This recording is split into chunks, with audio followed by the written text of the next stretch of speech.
Thank you everybody for tuning in to the Ron Paul channel. August 15th is a special date in history in 1971. It's a date that I refer to quite frequently, and now 43 years later we are still struggling with some of the conditions laid down on that particular date by our President Richard Nixon.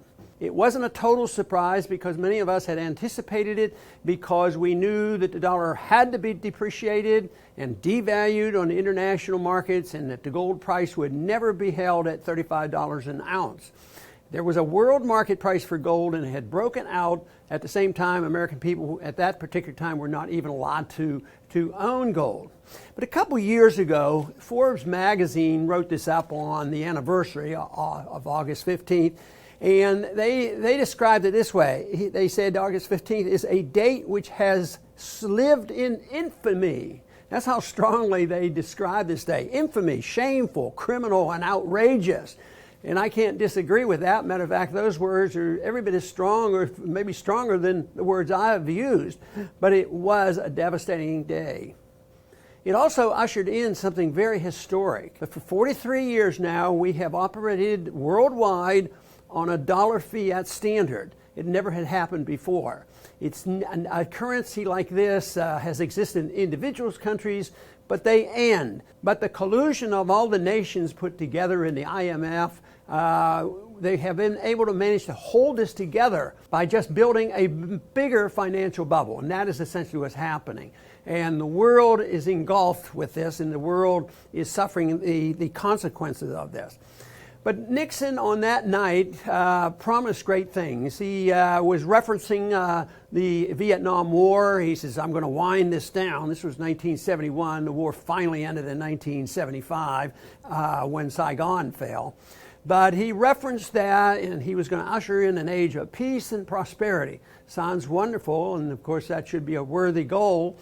But his assessments were pure Keynesianism. It was in that period of time that Nixon said, we're all Keynesians now. So his statement, his speech, tells you about the thought processes of Keynesian economists. So his assessment was that the real problem and threat to the dollar at that time was all due to the speculators. If you didn't have speculators out there buying and selling and anticipating the so-called price of gold, this wouldn't happen. Gold is stable and you don't have to worry about it, but it's only the speculators. He was concerned about inflation, certainly, and he wanted to deal with that. He was very precise. We have to deal with inflation.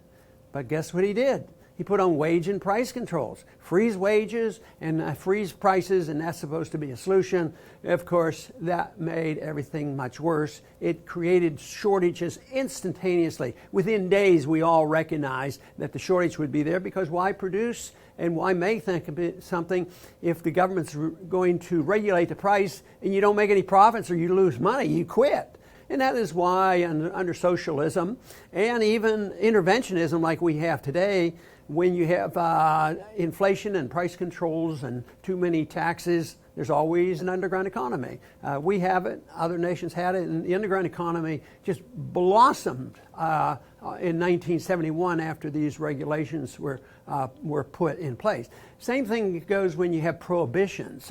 If you have prohibitive taxes, you have an underground economy, or if you have just outright prohibition, you have an underground or a black market. Certainly the drug industry and the alcohol industry has experienced that. So you really can't stop people from engaging in the things that they really want to. They will get around all the government regulations. Although we as American citizens weren't allowed to own gold, foreigners could. They could come down and put $35 down and get an ounce of gold, and they were draining our gold reserves. We had over 500 million ounces of gold and went down to less than 300. But though we had promised that we would always repatriate that in gold, so foreigners had a right to do it, and that's why they put trust in the dollar. But the French led the way, and they said, we've had enough. We're getting your dollars, but we don't like them, and we want our gold. And that's when Nixon put his foot down, and the saying was he closed the gold window, no more gold would come out.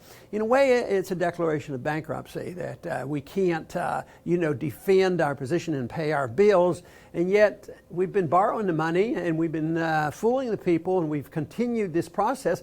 Their side might argue, see, your concerns were all wrong. You said it would be a disaster. But I tell you what, we've just built up a lot more problems. And in the 70s, they were horrendous.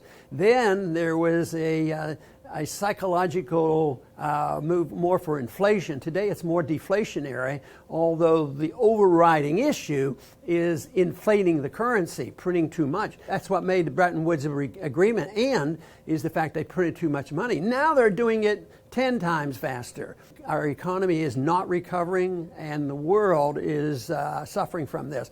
This is why there's a move on in the world today to find a substitute for the dollar, and it will come. The end stages are unknown. They may come quickly in a few months or in a few years, but it is not sustainable. And that, I believe, is an economic law, and we should anticipate that. Also, on that Sunday night broadcast, Nixon put on a 10% import tax. Just raise the prices of things. They freeze the prices and then raise the costs and prices of all imports. At that particular time, I was in my medical practice, pretty busy, but I had obviously an inkling and an interest in public affairs. So I belonged to the local Chamber of Commerce, and I was on a committee called the Legislative Action Committee. So every Monday at lunchtime, we would have lunch together, and the National Chamber of Commerce would send down their marching orders. What's important today and what is our position? So the marching orders of that particular day had to do with Bretton Woods. And to my surprise and shock, was the Chamber of Commerce. I didn't have a full understanding of how businesses really operated. They came down really super happy with this. They thought this was just great. You know, get rid of that gold standard, print all the money you want, freeze the prices, put on tariffs. So they were excited and they supported it. The other thing on that Monday, which would have been August 16th, 1971, the stock market went up in one day faster than it had ever gone up before that, which meant the financial markets and the investors liked it as well. And I thought, holy man, am I off track? Have I been misled about economic policy? But in the same breath, it was the Austrian economists that predicted from the very beginning, including Henry Hazlitt in 1945, he said the Bretton Woods Agreement wouldn't work. It was just structured wrong. It wasn't a real gold standard. It was a pseudo gold standard, and he predicted the United States would print too much money, and then it would break down. And that certainly is what happened. Now, the one other thing that Nixon proposed in that speech was a monetary reform. And he claimed also that everything was temporary here. We will temporarily close the gold window. But he was calling for a monetary reform, which is, in essence, never came about. But by the end of the 1970s, there was more talk about it, because that's when interest rates went up to 21% and the conditions were bad. But the 70s were terrible. But it was a motivating factor for me. I was interested in economics and monetary policy. Then the immediate results of how the business community and the banking community responded, and the politicians loved it. I thought, well, I have a different understanding. I think I'm going to speak out on it. And that's when I chose just to speak out by becoming a candidate. Of course, not with the expectation of winning anything or being anything. It was just a vehicle to talk about these issues.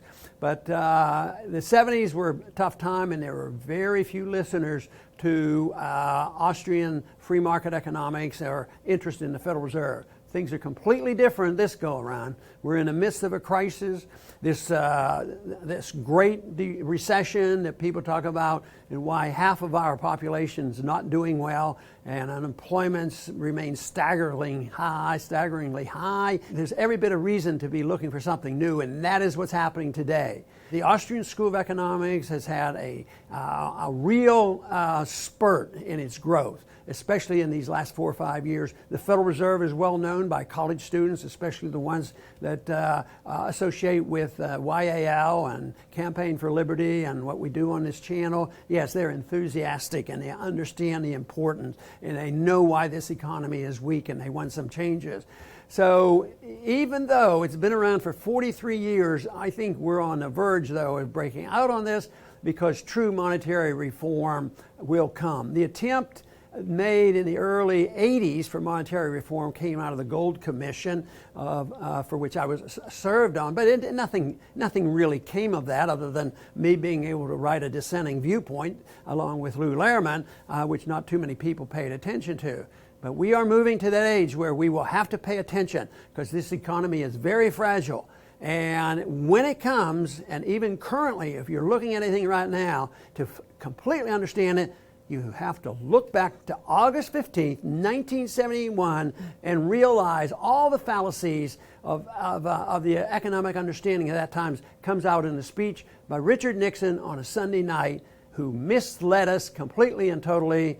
But I do believe that we will change the directions, and we finally will have a policy that will give us true peace and prosperity. I want to thank you for tuning in today, and come back to the Ron Paul channel soon.